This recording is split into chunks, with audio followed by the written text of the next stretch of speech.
मैंने सर से ये पूछा था कि सर मैं तैयारी क्या करूं, कैसे प्ले करूं, मुझे कुछ तो बताओ मैं क्या करूं.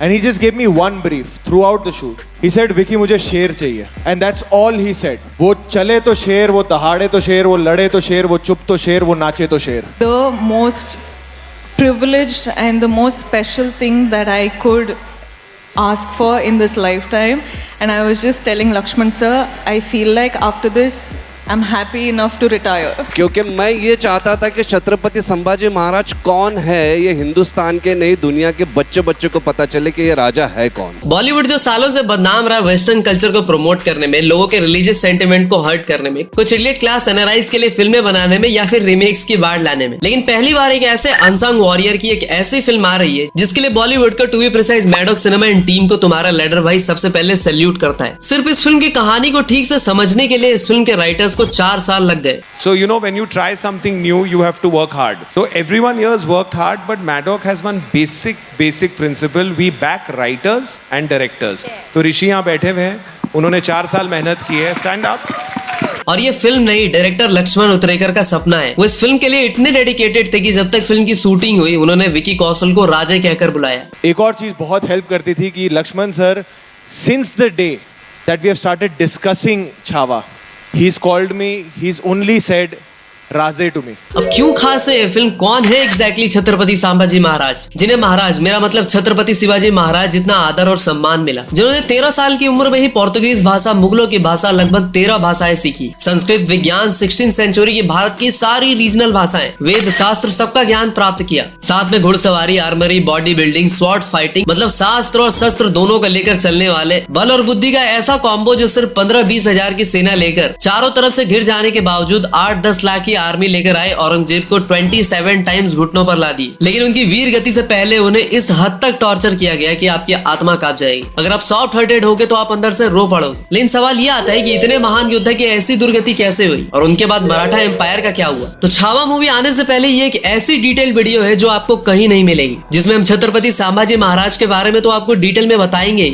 और आपको यह भी बताएंगे कि क्यों हर एक यंगस्टर को यह फिल्म एक बार अपनी लाइफ में जरूर देखनी चाहिए. और इस फिल्म से रिलेटेड काफी सारी अमेजिंग एंड एक्सक्लूसिव जानकारी पर भी बात करेंगे. जैसे साउथ इंडियन होने के बाद भी मेकर्स ने रश्मिका को इस फिल्म में कास्ट क्यों किया, फिल्म को 14 फरवरी को ही क्यों लाया जा रहा है और किस बुक पर बेस्ड है ये फिल्म. और वैसे भी इस वीडियो के लिए कुछ ही घंटों में शॉर्ट्स पे 250 से ज्यादा कमेंट्स आ गए थे और रघुवीर भाई ने तो यहाँ तक कह दिया था कि मुझे पहले ही पता है कि तू छावा पर एक भी वीडियो नहीं बनाएगा. ओके, तो सबसे पहले बात कर लेते हैं कि कौन है छत्रपति संभाजी महाराज. तो मिड ऑफ 16th सेंचुरी के समय से ही मराठाओं की भूमि पर मुगल्स, बीजापुर सल्तनत, गोलकोंडा, पुर्तगालीज कॉलोनी की नजर थी. लेकिन शेर की तरह दहाड़ते छत्रपति शिवाजी महाराज के सामने किसी की एक नहीं चलती थी. और ठीक शिवाजी राजे के समय ही मुगल बादशाह औरंगजेब उत्तर भारत में अपना साम्राज्य स्थापित करने में सफल रहा था. लेकिन उसकी नजर हमेशा से ही दक्कन पे थी. लेकिन फिर भी हर बार उसे शिवाजी राजे के सामने धूल चाटनी पड़ती थी. इसलिए वो शिवाजी महाराज को राजा नहीं बल्कि पहाड़ी डाकू कहता था. लेकिन अप्रैल 1680 के समय शिवाजी महाराज की बीमारी से असमय मृत्यु हो जाती है, जिससे औरंगजेब बड़ा खुश होता है क्योंकि उसका सबसे बड़ा दुश्मन अब नहीं रहा और उसे लगा कि अब वो जल्द ही पूरे भारत पर अपना साम्राज्य स्थापित कर लेगा. लेकिन उसका सामना हुआ मराठा एम्पायर के दूसरे छत्रपति संभाजी महाराज से, जिन्होंने अपने पिता और सारे मराठाओं का सपना यानी पूर्ण स्वराज्य के लिए औरंगजेब से 27 टाइम्स लड़े. 20,000 की छोटी सी सेना लेकर गुरिल्ला वॉरफेयर से 8 लाख की सेना वाले औरंगजेब को बार बार हराया. छत्रपति संभाजी महाराज का पूरा जीवन भी काफी संघर्षपूर्ण रहा. जब वो 2 साल के थे तब उनकी माँ का देहांत हो गया. उनकी दादी यानी जीजाबाई, जिन्होंने शिवाजी महाराज को शिक्षा दी थी, उन्होंने ही उनका पालन पोषण किया, उन्हें रामायण महाभारत के पाठ सिखाए. थोड़े बड़े होने पर उन्हें आमेर के राजा जयसिंह के यहाँ भेज दिया गया, जहाँ उन्होंने घुड़सवारी, तलवारबाजी, तीरंदाजी और बाकी सारी चीजें भी सीखी. इसके अलावा 13 भाषाएं भी सीखी. 16 इयर्स की एज में उन्होंने अपना पहला युद्ध जीता. 1680 में छत्रपति शिवाजी महाराज ने अपने मृत्यु से पहले बाकी दुश्मनों से ज्यादा औरंगजेब से उन्हें सतर्क रहने को कहा. औरंगजेब का सपना था कि वो पूरे दक्कन पे अपना साम्राज्य स्थापित करे और दक्कन को अब आज के टाइम के अकॉर्डिंग महाराष्ट्र, तेलंगाना, कर्नाटका, आंध्र प्रदेश, मध्य प्रदेश, छत्तीसगढ़, तमिलनाडु, केरला वगैरह से समझ सकते हो. लेकिन उसके रास्ते में सबसे बड़ा कांटा थे मराठा. औरंगजेब इस विस्तार को मध्य प्रदेश के बुरहानपुर से आरंभ करने वाला, जो कि उस टाइम पर एक बहुत बड़ा बिजनेस पॉइंट था. ये बात जब छत्रपति संभाजी महाराज को पता चली तो उन्होंने उससे पहले ही उस पर अटैक करके बुरहानपुर पे कब्जा कर लिया. इसके बाद औरंगजेब ने रामसेज किले पे हमला किया, वहां से भी उसे धूल चाटनी पड़ी. 1682 से 1688 के बीच 27 टाइम्स में से औरंगजेब एक भी बार युद्ध नहीं जीत पाया. लेकिन कहते हैं ना कि गैरों का तो नाम बदनाम है, हमेशा धोखा अपनों से मिलता है. तो अपने 9 साल के रिजाइन में संभाजी महाराज ने लगभग 120 युद्ध लड़े, लेकिन कभी भी नहीं हारे. लेकिन उनके खुद के साले घनोजी सीकरे ने औरंगजेब के साथ मिली भगत करके संभाजी महाराज के बारे में उसे सब कुछ बता दिया। हुआ कुछ ऐसा कि जब वो एक सीक्रेट रास्ते पर जा रहे थे तभी गनोजी सीकरे ने उस सीक्रेट रास्ते के बारे में औरंगजेब को इन्फॉर्मेशन दे दी और संभाजी राजे को मुकारब खान ने कुछ 4-5 हजार सैनिकों के साथ पकड़ लिया। औरंगजेब ने अपने दरबार में उनके सामने 3 शर्तें रखी। पहला, मुझे बादशाह मान लो। दूसरा, मराठाओं का सारा खजाना मुगलों को दे दो। एंड थर्ड, संभाजी अपने धर्म को छोड़कर इस्लाम अपना लो। लेकिन उसी के दरबार में संभाजी ने उसकी वहीं पे बेइज्जती कर दी और उन्होंने कहा कि धर्म का मतलब होता है आस्था और आस्था बदली नहीं जाती। जब उन्होंने ये बातें नहीं मानी तो उन्हें ऊंट पे उल्टा लटका दिया गया, उन पर पेशाब किया गया, उन्हें जोकर के कपड़े तक पहनाकर घुमाया गया, उन्हें पत्थर मारे गए, आंखों में गर्म सलियां तक घुसा दिया। रोज उनसे पूछा गया कि क्या तुम्हें यह शर्त मंजूर है? उनका जवाब हमेशा ना रहा। उनकी उंगलियां तक काट दी गई, हाथ पैर तोड़ दिए गए, जीभ काट दी गई। इवन ऐसा भी बताया जाता है कि उनका अंतिम संस्कार तक नहीं किया गया, उनके शरीर के टुकड़े टुकड़े करके नदी में बहा दिए गए। लेकिन मरते दम तक उन्होंने महादेव का नाम और अपना धर्म नहीं छोड़ा, इसलिए उन्हें धर्मवीर तक कहा गया। बट अनफॉर्चुनेटली हमें अंग्रेजों का, मुगलों का इतिहास स्कूल में मार पीट के रटाया जाता है, लेकिन आज भी भारत की जनता को ऐसे योद्धा के बारे में कुछ भी खास पता नहीं है। महाराष्ट्र स्टेट बोर्ड में ये चीजें बताई जाती है मगर और कहीं भी ठीक से कुछ भी नहीं पढ़ाया जाता। लेकिन छत्रपति संभाजी महाराज की इस तरह की यातना से बाकी मराठाओं का खून खौल उठा, उनके अंदर से मौत का डर ही जैसे खत्म हो गया। उसके बाद उन्हीं के सौतेले भाई राजा राम महाराज के नेतृत्व में उन्होंने औरंगजेब को मार गिराया। कि मराठों को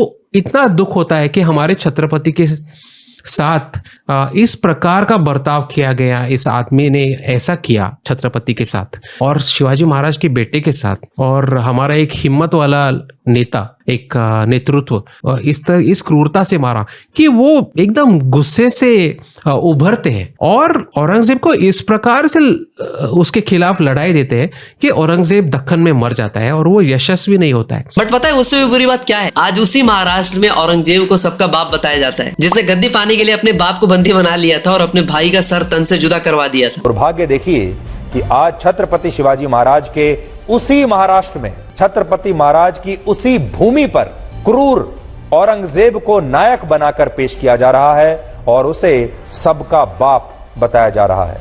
शायद छत्रपति शिवाजी महाराज ने इस बात की कभी कल्पना भी ना की हो, और कल्पना भी की होगी तो आज उनकी आत्मा कितनी दुखती होगी। तो अब तक आपको छत्रपति संभाजी महाराज कौन है ठीक से समझ में आ गया होगा। तो अब आपको छावा फिल्म से रिलेटेड कुछ इंटरेस्टिंग बातें बताता हूँ। हाँ तो देखो, छावा से पहले भी छत्रपति संभाजी महाराज पे मराठी में काफी सारी फिल्में बनी, बट स्मॉल बजट की वजह से कहानी के वो ठीक से एग्जीक्यूट ही नहीं कर पाए, इसलिए ये सारी फिल्में एवरेज साबित हो गई और सिर्फ रीजनल लेवल यानी महाराष्ट्र तक ही सीमित रह गई। जैसे 16 फरवरी 2024 को एक फिल्म आई थी शिवरयांचा छावा, जिसमें भूषण पाटिल लीड में थे और चिन्मय मांडलेकर, राहुल देव वगैरह भी थे। ये फिल्म 8 करोड़ के बजट में बनती है और 14 करोड़ का कलेक्शन कर पाती है। इसी तरह की एक और फिल्म आई थी धर्म रक्षक महावीर संभाजी महाराज, ये फिल्म भी सिर्फ 11 करोड़ का कलेक्शन कर पाई थी। लेकिन पहली बार छत्रपति संभाजी महाराज की गाथों को पूरे लार्ज स्केल पे बनाने का जिम्मा मैडॉक सिनेमा ने उठाया है। राज कंडीशन ऐसी है कि छावा के टीजर के बाद लोग मैडॉक की ही 24 जनवरी को आने वाली स्काई फोर्स को भूल गए। हालत ऐसी हो चुकी है कि स्काई फोर्स की टिकट पे मेकर्स को अप टू 400 का डिस्काउंट देना पड़ा है। मतलब अगर आप 225 की टिकट लेते हो और फ्लाई हाई 400 का कूपन डालते हो तो वो आपको 26 रुपए की पड़ेगी। हाँ, लेकिन बस 26 जनवरी के लिए। और मैं तो कहूंगा कि अच्छा ही हुआ छावा पुष्पा 2 के टाइम पे पोस्टपोन हो गई, वरना पुष्पा को भी झुकना पड़ता और वो फिल्म हिंदी बेल्ट से ऐसी तगड़ी और मोटी कमाई नहीं कर पाती। छावा दरअसल डायरेक्टर लक्ष्मण उतरेकर का सपना था और उन्हें ये फिल्म लार्ज स्केल पे भी बनानी थी। Because of the budget factor, एक बड़ा रीजनल इंडस्ट्री में एक होता है, उसकी वजह से छत्रपति संभाजी महाराज का या शिवाजी महाराज का जो वैभव था, जो उनकी दुनिया थी, जो उनकी वेल्थ थी, वो कभी दिखा नहीं पाते। मतलब छत्रपति शिवाजी महाराज दुनिया के ऐसे राजा है जिनके ऊपर PhD है ऑक्सफोर्ड यूनिवर्सिटी में। और सेट के पहले दिन पे ही उन्होंने सबसे कह दिया था कि देखो ये फिल्म मेरे लिए काफी पर्सनल है। और विकी कौशल, लक्ष्मण उतेकर और मैडॉक सिनेमा के दिनेश विजन, तीनों का ये दूसरा कोलैब है। इससे पहले ये लोग जरा हट के जरा बचके पे साथ में काम कर चुके हैं और इस फिल्म के लिए लक्ष्मण इतने पैशनेट थे कि उन्होंने सेट पे कभी भी विकी कौशल को नाम से नहीं बल्कि राजा कह के बुलाया। एक और चीज बहुत हेल्प करती थी कि Laxman sir, since the day that we have started discussing Chhawa, he's called me, he's only said Raze to me. He's never called me by my name. एक और चीज जो मार्केट में काफी ट्रेंड कर रही है वो ये है कि लोग रश्मिका को एज अ मराठी रानी के सिलेक्शन को लेकर सवाल उठा रहे हैं। उनका कहना है कि रश्मिका कभी भी उस तरह के एक्सेंट में बोली नहीं पाएगी। इवन दिनेश विजन खुद इसके अगेंस्ट थे, लेकिन फिल्म के डायरेक्टर ने कहा कि रश्मिका की आंखें जिस तरह की है वो इस फिल्म के लिए एक परफेक्ट चॉइस होगी। अब देखो, ये तो फिल्म देखने के बाद ही पता चलेगा। और हाँ, इसके बाद थामा में भी रश्मिका फिर से एक बार मैडॉक सिनेमा के साथ कोलैब करेंगी। इस फिल्म के लिए विकी कौशल की जितनी तारीफ हो रही है, विकी कौशल ने इस फिल्म के लिए उतनी मेहनत भी की है। घुड़सवारी, लाठीबाजी, तलवारबाजी सबकी प्रॉपर ट्रेनिंग ली है है विकी कौशल ने, और इसलिए ट्रेलर में उनके एक्सप्रेशंस और पावरफुल डायलॉग के हर तरफ चर्चे हो रहे हैं। खासकर वो पानी से निकलकर अटैक करने वाला सीन, वो 400-500 लोगों के साथ वाला सीन। एंड इनफैक्ट मैं बताना चाहूंगा, हम वाई में एक स्केड्यूल कर रहे थे, जो आपने टीजर में पूरा एक चंक देखा था एक्शन का, वो तपती धूप में हम 2000 की क्राउड के साथ और लगभग 500 स्टंटमैन थे, हम शूट करते थे। और वो रमजान का महीना था, उसमें से कई स्टंटमैन रमजान में बिना खाए पिए वो शूटिंग करते थे, एक्शन करते थे, to show the glory of Chhatrapati Sambhaji Maharaj.